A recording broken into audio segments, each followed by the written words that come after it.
What started as a cruel prank turned into the most powerful love story no one saw coming.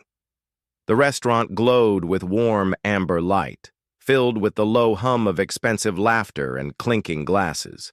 For Ijat, it felt like she had stepped into a world she did not belong to, all polished marble floors, golden chandeliers, and people who seemed to have been born knowing how to fit in. She smoothed her dress, a simple navy blue one she'd borrowed from her roommate, the only thing that looked remotely formal in her closet, and glanced around the table searching for the man her co-workers claimed was perfect for her. Only what Ijat didn't know was that the blind date had been a joke, a cruel one. Her colleagues from the marketing firm, the same ones who mocked her thrift store shoes and her habit of bringing leftovers for lunch, had dared her to show up for this date. They told her he was just some quiet accountant named Ethan who was looking for something real. What they didn't tell her was that the man waiting here was Ethan Laim, the billionaire CEO of Laim Enterprises, their company's newest client, and that they'd arranged the date to humiliate her. Ethan Laim sat alone at the reserved table by the window, his tie slightly loosened, his dark hair brushed back in that careless way that only made him look sharper. The restaurant staff kept glancing at him, not just because he was the wealthiest man in the room, but because he carried that quiet, effortless authority that made everyone straighten their posture without realizing it. He checked his watch. 7:15. She was late. He almost smiled at himself.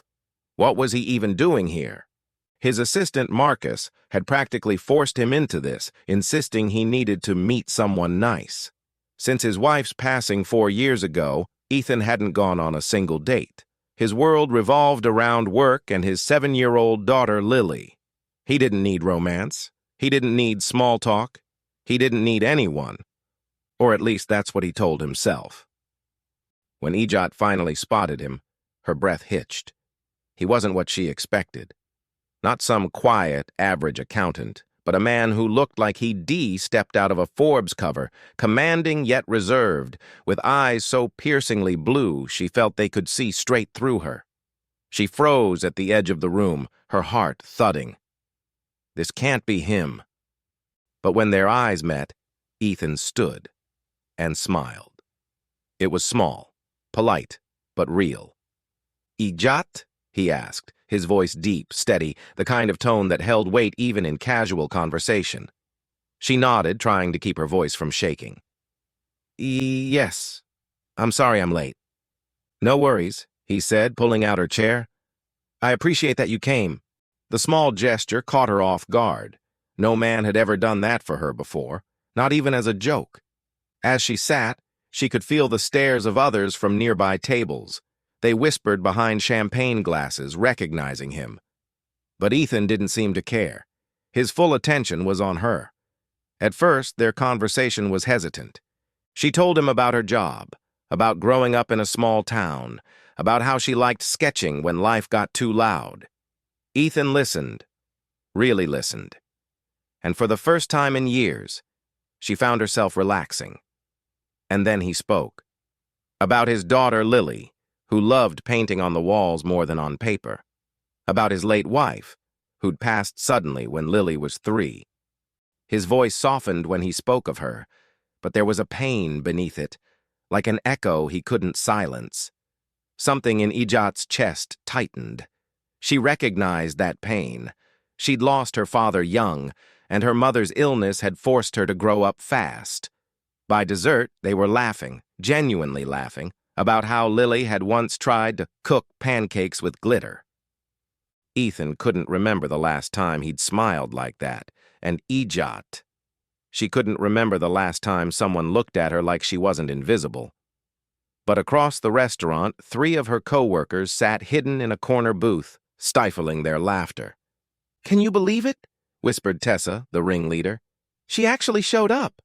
"Oh my God, and she thinks he's really into her," another snickered, snapping a photo. "This is gold." They uploaded it to their office group chat with the caption, "The charity case landed herself a CEO."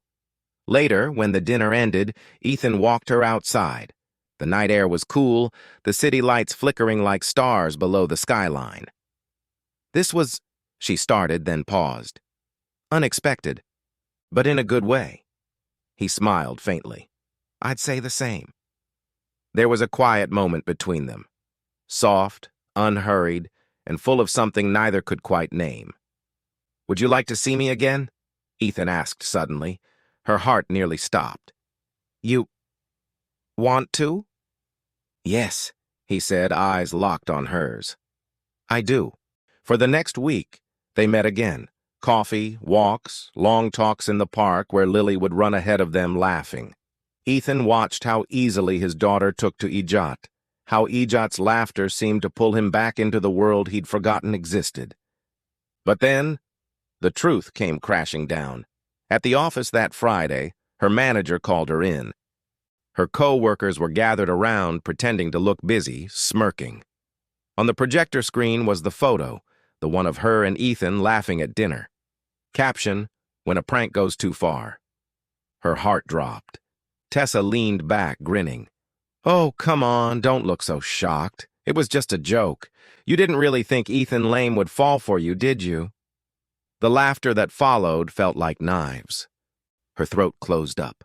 She grabbed her bag and left, her vision blurring, her chest tight. She didn't stop until she reached the park, the one where Ethan had once pushed Lily on the swings. She sat there trembling, whispering to herself, I was just a joke. That evening, Ethan arrived at her apartment, his expression tense. Ijat, what happened? He asked the moment she opened the door. You didn't answer my calls. She turned away, tears brimming. You shouldn't be here. Tell me. She shook her head. You don't understand. I wasn't supposed to meet you. It was... Her voice cracked. A setup. A stupid office prank. They wanted to humiliate me. Ethan's eyes darkened, the muscles in his jaw tightening. What? I didn't know who you were. I thought you were just some normal guy, but they did it to laugh at me. For a long moment, Ethan said nothing. Then he stepped closer. You think that changes what I felt? Her breath hitched. It should. Ijat, he said softly, I don't care how it started. I care about what's real. She met his eyes, and for a moment wanted so desperately to believe him, but the hurt ran too deep. You deserve someone who isn't part of a cruel joke, she whispered. Someone like your world, not mine.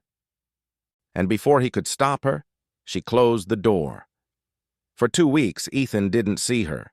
He buried himself in work, trying to focus, but everything reminded him of her. The coffee she liked, the way Lily had asked, Where's Miss Ijat? Every night before bed.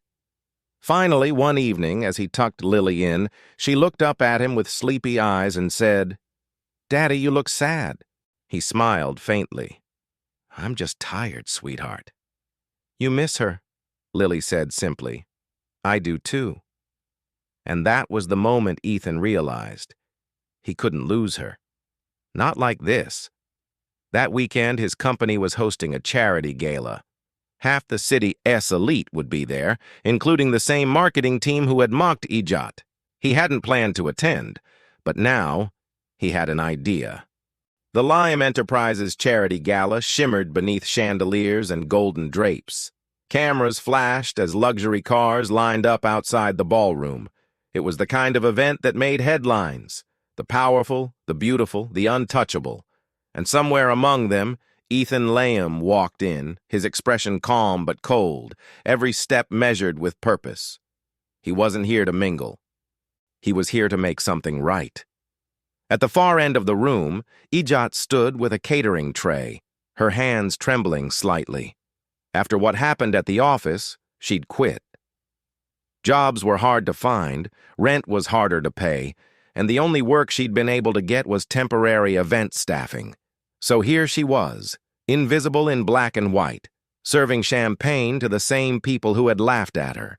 She didn't know Ethan would be here. She hadn't dared to look up when the whispers started. Ethan Laim just arrived. Laim Enterprises CEO! God, he looks incredible. Her heart thudded painfully in her chest. She wanted to disappear. Ethan's gaze swept over the crowd and then froze.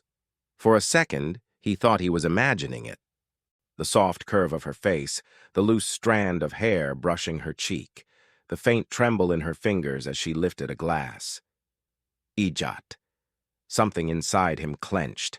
He started walking before he even realized it, ignoring the greetings and handshakes around him. When she turned and saw him, the world stopped. "Ethan," she whispered, voice trembling. "What are you—" But he didn't answer. He took the tray gently from her hands and set it down on the nearest table.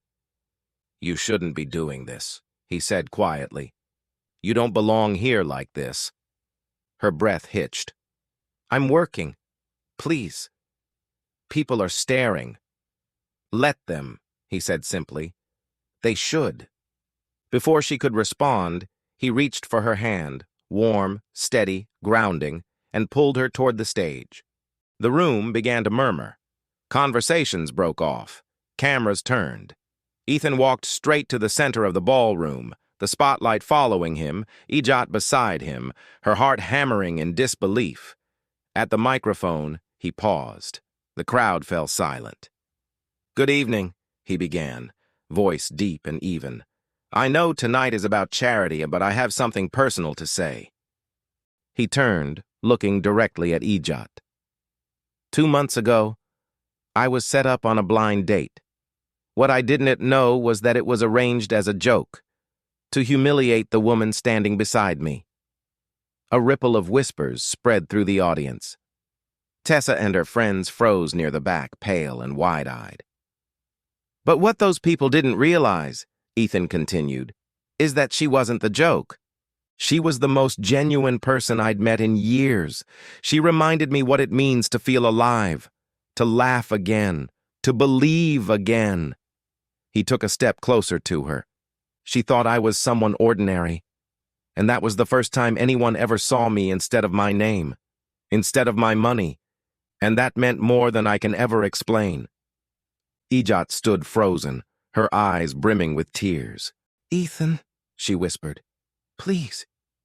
You don't have to—" He cut her off gently. "I know, but I want to." And then, in front of hundreds of people, reporters, investors, and the very co-workers who'd mocked her, Ethan Laim went down on one knee. The crowd gasped.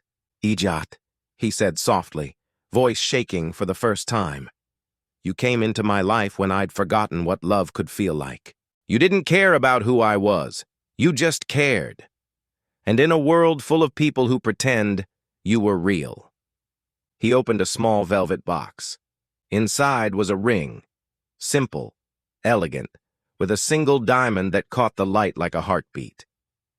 "I don't want a world without you in it," he said. "Marry me." The room was silent.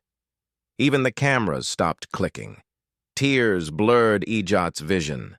Every insecurity, every humiliation, every cruel whisper, it all melted away as she looked at the man before her.